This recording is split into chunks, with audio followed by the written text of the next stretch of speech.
Buen día, Chile. Saludos y nuestra eterna gratitud y amistad por la receptividad académica y por su hospitalidad para con los venezolanos. Les presentamos un avance de investigación sobre el papel del personal veterinario en la guerra de independencia venezolana.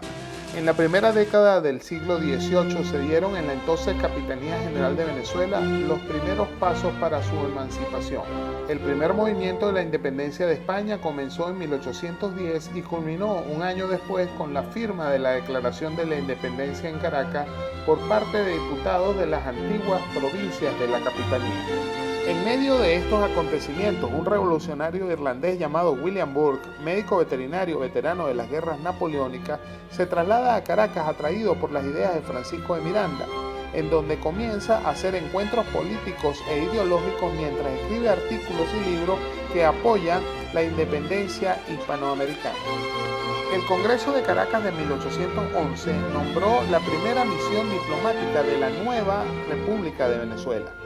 Esta fue la misión a Londres, integrada por 4 prominentes y poderosos ciudadanos a cargo de encontrar el reconocimiento y el apoyo político, financiero y militar del Reino Unido de Gran Bretaña e Irlanda. La misión tomó como oficina la casa de Francisco de Miranda, ubicada en el 58 de Grafton Way en el centro de Londres, justo donde hoy en día existe un complejo cultural de la Embajada de Venezuela que incluye museos, galerías de arte, varias dependencias y placas conmemorativas.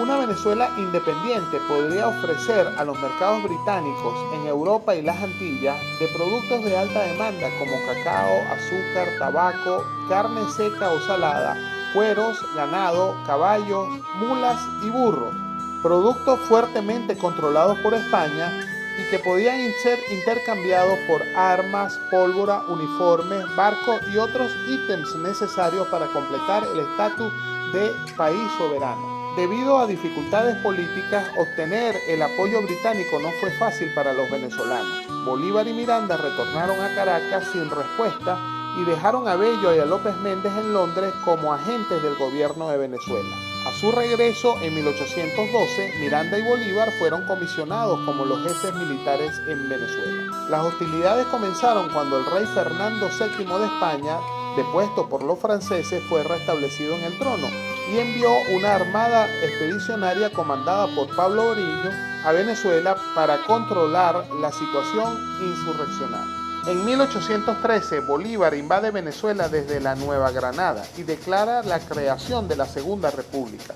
Sin embargo, los españoles ganaron todos los combates y controlaron la mayoría de las ciudades, por lo que Bolívar tuvo que huir al oriente y posteriormente deja el país un año después. En 1816, Bolívar invade de nuevo Venezuela desde Los Cayos en Haití, pero falla de nuevo.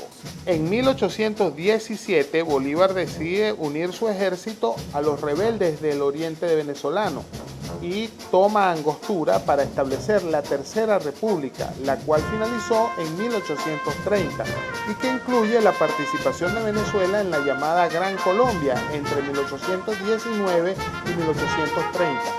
Un macropaís creado por Bolívar y formado por 4 actuales países: Venezuela, Colombia, Ecuador y Panamá.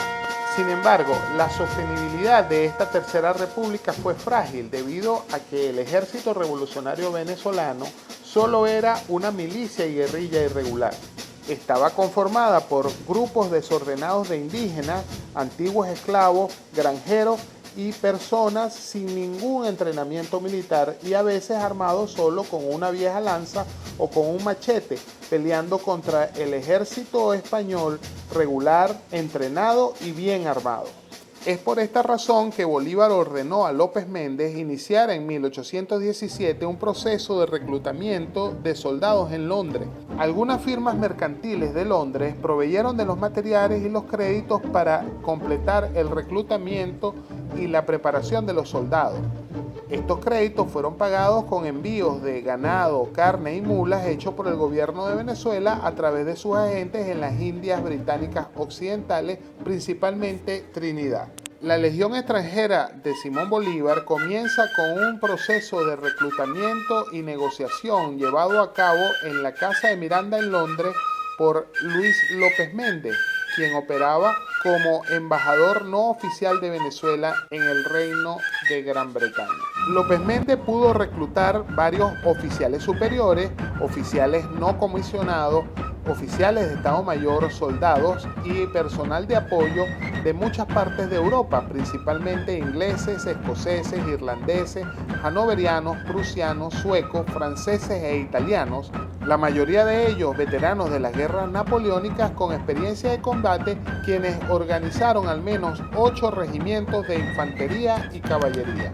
De acuerdo a historias de viaje, diarios personales y otros documentos que mencionan la organización de la Legión Extranjera de Bolívar, cada uno de los regimientos de caballería poseían entre su personal elementos relacionados con animales. Entre los oficiales existían cirujanos veterinarios y maestros de equitación, y entre los componentes existían sargentos mayores herradores y herradores. Pero ¿quiénes eran estos soldados de fortuna? La mayoría eran veteranos de las guerras napoleónicas y otros civiles de varias profesiones. Muchos de ellos eran jóvenes en busca de aventura, peleando por ideales de libertad y atraídos por el ofrecimiento de buen dinero y tierras con los cuales se les pagaría. Algunos viajaron con sus esposas y muchos pertenecían a élites sociales e intelectuales. Algunos con preparación universitaria o eran miembros de familias con negocios exitosos. Algunos de ellos muy inteligentes y con personalidades interesantes, con gran influencia sobre las tropas y marcado liderazgo. Las expediciones fueron embarcadas a partir de 1919 en cerca de 10 barcos desde Portsmouth, Londres, Dublín y Hamburgo. Se utilizaron barcos balleneros, antiguos barcos de convictos de Australia, mercantes o algunos viejos bergantines de la marina acondicionados para transportar tropas y material militar. Las expediciones cruzaron el Océano Atlántico con escalas en las islas portuguesas y arribaron primero a las colonias británicas y danesas del Mar Caribe, como Granada, San Tomás, San Nevis o San Bartolomé. De allí, en barcos más pequeños, continuaron sus viajes hacia los puertos del este de Venezuela, como Cumaná, la isla de Margarita o Güiria, y después ingresaron por el Orinoco hasta Angostura. Algunos de esos expedicionarios escribieron diarios e hicieron algunos dibujos para ilustrar su aventura en el segundo río más grande de Sudamérica, navegando en un pequeño tipo de embarcación indígena llamada flechera, que no era más que una larga canoa que se movía con una vela simple o con remos y con una capacidad para 8 pasajeros. En aguas infectadas por pirañas y caimanes y riberas controladas por jaguares y cocodrilos de hasta 5 metros. Un viaje por un país en guerra, peleando día y noche contra varios enemigos, los españoles, los mosquitos, los animales salvajes y los indígenas, comiendo solamente un poco de carne al día, acompañado de raíces cocidas, de casabe o de topocho, un tipo de plátano, arepa o cachapa, que era un tipo de pan hecho con maíz. Pero hablemos de los médicos veterinarios. La historiografía y los documentos nos hablan de 2 cirujanos veterinarios alemanes que participaron en la Legión Extranjera de Bolívar.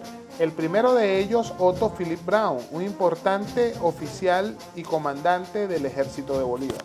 El otro, Philipp von Bahr, quien llegó a ser el consultor de Bolívar para la higiene de las tropas. También la historiografía, los documentos y algunos relatos de viajes de legionarios nos hacen saber de la existencia de 3 médicos veterinarios con origen definido: James Powell, inglés; Mr.